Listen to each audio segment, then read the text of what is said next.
Hey everyone, this is Jane with Barlow Herbal, and in this video, I'm going to share some information with you on a lovely little tree called the Ginkgo biloba tree. Now, this is something that I personally am very, very familiar with. I've been using it almost daily for more than 10 years, but off and on before that for more than 20 years. So ginkgo was something not only that my dad studied and used, but he made it into a tincture that we still make to this day. So it's a concentrated tincture of dried ginkgo biloba leaves, and we call it biloba. So it's something we've been making for a long time, and I have been personally using it for my health for a really long time. So the information I share with you in this video is not meant to be medical advice. This is just meant to entertain you and educate you. So please do your own due diligence when it comes to adding herbs and herbal remedies into your daily supplement routine or just into your life to improve your health. So we need to remember that herbs are very, very powerful, and there is a learning curve. There's a reason that over the centuries, we have had shamans and wisdom keepers and people who pass on knowledge like this generation to generation. Now, this is something that I love about ginkgo, is that it has definitely had wisdom and knowledge passed down for millennia, because this is the oldest living tree species. And in fact, they call it a living fossil just because they figure it's over 200 million years old. So not only has this plant been around for a really, really long time, but it has been well studied, well researched, and there's many, many people now that have deep experience and wisdom using this plant. So this is something I'm super grateful my dad studied and made it into a tincture and made it available, because as I've gotten older, this has been something that's been a very important part of my health routine. So there's a whole list of health benefits that I have personally used ginkgo for. My main thing is for cognitive function. So ginkgo biloba has been shown to improve circulation and oxygenation to your brain. And your brain is your hungriest organ. If you think about it, we can go a short period of time without oxygen. We can go a longer period of time without water, and an even longer period of time without food. But if we don't have access to food for a while, if we don't have access to water, we can still go, we can still survive. But if we go without oxygen and our brain is deprived of that, we can do some permanent damage to our brain. But here's my goal with taking something like ginkgo biloba. I want to have memory, focus, clarity. I want my brain to be as sharp as my body when I take my last breath. I want to die as healthy as I can. And this is something you might have actually heard people say, that I want to live really, really old and really, really healthy. Because it's not just about getting a long life with huge longevity. It's about, can I still function, not just in my body, but can my brain function? So I started taking ginkgo, like I said, about 20 years ago, and I took it off and on here and there. And then about 10 or 11 years ago, I added it seriously into my daily routine, because it was something that I thought, all right, I'm over 50 now, and I'm now in my mid 60s. So I wanted something that would prevent dementia and prevent Alzheimer's. And as I've used this daily, and I take it in a couple of different forms. So I take it in tincture form, and I also added it into the formulation that is Brain Glow. So Brain Glow is one of 8 herbs that all improve cognitive function, dementia prevention, simple and pure brain health. So not only that, but what I noticed when I first actually added the tincture of ginkgo into my daily routine is that my long distance vision improved.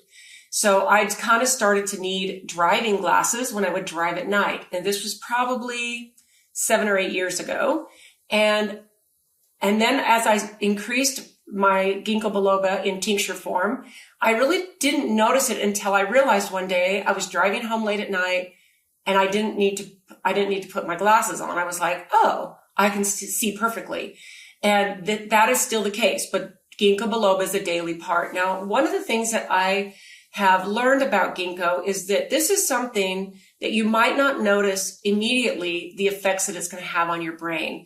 This is something that you need to have as part of your daily routine, and then you're going to eventually start feeling the benefits as your brain gets improved circulation and improved oxygenation.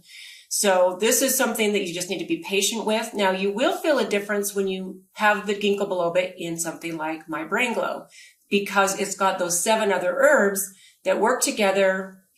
The properties complement each other. And there is, I've had people say, and I've experienced it myself, a fast result when using the Brain Glow. So those are 2 things that I will never skip. I have other lists of supplements that I will never skip, and those are 2 of them.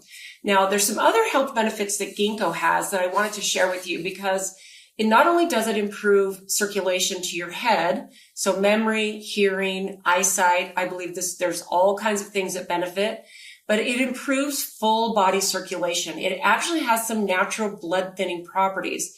So this is the case of if you're on a blood thinner, not only should you check in with your doctor or check in with a functional medicine doctor before you add something like ginkgo, but I would definitely, wait until you've checked in with your doctor to add ginkgo to your routine. But it's also good for heart health. In fact, I've got a nice little list here. So circulation and heart health, mood and stress regulation. A lot of people don't realize this, but ginkgo biloba has some adaptogenic properties as well, which help with stress. If you think about an adaptogen, it can go in and help balance body chemistry and help to bring your body in homeostasis.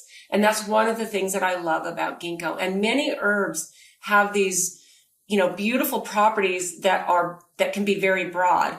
But ginkgo is one of those things that it is so well known for what it does for your cognitive health.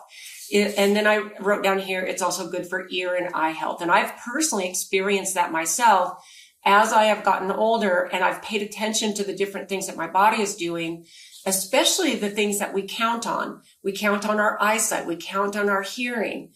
We count on our brain and our memory to not only remember the people that that are in our life that we love, but to remember the dates and the places and the times and all the things that we have to remember while we're in this crazy matrix, right? There's just things that we need to remember to guide us through. You can grow ginkgo almost anywhere. It's a very resilient plant. In fact, there are 6 trees, ginkgo trees, that were in a 1 to 2 kilometer range of where the bomb was dropped in Hiroshima. And this was something that I've known for a long time, but I looked it up just to get a little bit more details. But within that short range of where the epicenter of that bomb was dropped, there are still 6 ginkgo biloba trees that are not just surviving, but they are thriving to this day. In fact, ginkgo comes originally from China. This is where it grows. It grows in Japan, and it also grows in Korea. But now it's a global tree. It grows all around the world. In fact, one of my walking paths that's near my house has a beautiful ginkgo tree, and we have harsh winters here, and it comes back every spring. It's got these beautiful fan-like leaves on it. And even one of my sisters in Southern California, a couple years ago, she planted a ginkgo biloba tree in her front yard. Now, these ginkgo trees are resilient. They're long living. They are slow growing, but they can grow up to 80 feet tall. So they can be very big. So if you're going to plant a ginkgo tree, plant it somewhere where it has room to really grow. But the very cool thing about it is you can start harvesting the leaves, which is where the medicinal properties are in this plant, right away. The first year you grow a ginkgo tree, one of the cool things about it too is, especially if you decide to grow it in your yard, and maybe you don't even want to use it medicinally, but you just want it because it's so beautiful. What happens with ginkgo is it turns this beautiful, beautiful yellow, and they all turn yellow. And what I've noticed is they all fall off the tree at the same time. I've just experienced this with a couple of ginkgo trees that I know where they are, and I see them in the fall. It turns this bright yellow, which is so beautiful. And then the next day I'll go on my walk and all the leaves will be on the ground.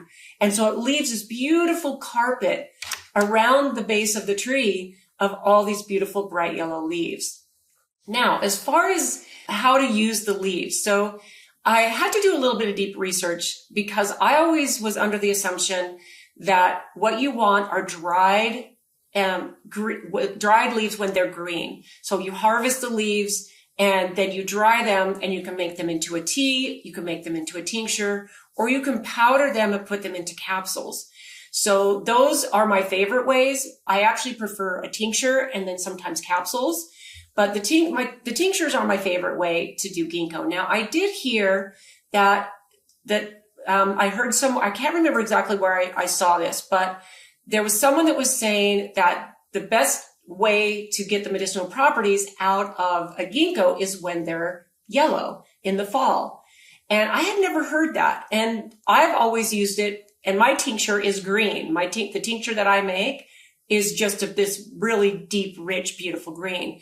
So I did a little bit further research on that because I was really, really curious. Basically, the properties are milder when you let the leaves go yellow before you use them. And they're actually very different. So I would say do a little bit deeper research and see what you find out and see what works for you. I know that they are used when they're yellow, but from my own research and my own experience, I believe the time to use them and harvest them is before they turn colors in the fall. And you definitely want to dry them before you use them because it does change the medicinal properties. The constituents of the ginkgo leaf change when they're dry. They're a little bit more, the alkaloids are different when the leaves are fresh. Like if you were to brew them into a fresh tea, the leaves are very different. So from my experience and from everything that I've learned about ginkgo, I would say green leaves, dry them before you either put them into a tea, put them into a tincture. You could even put them into an oil after you dry them and cure them. You could crush them up, put them into an oil, and you could infuse ginkgo biloba into an oil. I mean, it's all kinds of things you can do with it. Now, ginkgo is one of the plants that's in my book, Be Your Own Shaman. And I talk about the health benefits, the different ways you can prepare it. And to me, this is one of those plants that would be super, super fun to grow in your yard. Because once it's established, it's very, very resilient. It's pest resilient, and it's obviously known as the oldest living tree species. In fact, think about a plant that grew 200 million years ago. It was probably something that the dinosaurs munched on, right? So I would love to know what you think about ginkgo. Do you use it? Are you familiar with it? Maybe you've never heard of it, which I would be surprised because this is something that's been around and used and utilized by human beings for cognitive health, brain health, longevity for so many years that it would almost be hard to miss if you were into natural healing. So let me know what you think about this. I'd love to hear what your experience is with ginkgo, and we will see you in the next one.